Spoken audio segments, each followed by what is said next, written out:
Stilasyon muna tayo mga kapising.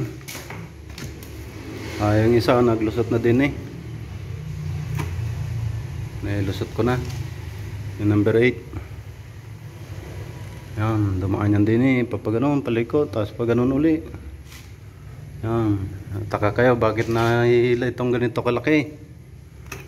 Ayan, diskarte lang yan. Tapos ito mapunta doon sa isang kwarto. Panibagong linya rin ito ng isang kontador. Yan, mahaba yan.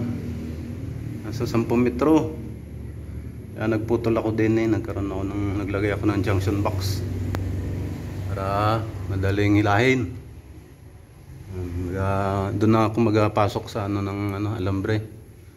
Punta din eh. Yan, paliko-liko din yan doon sa may kanto. Bago bumaba ng paganoon.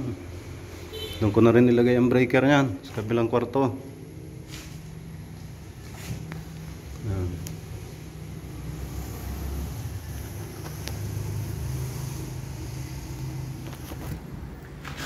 Mga kapising. Katapos din ito.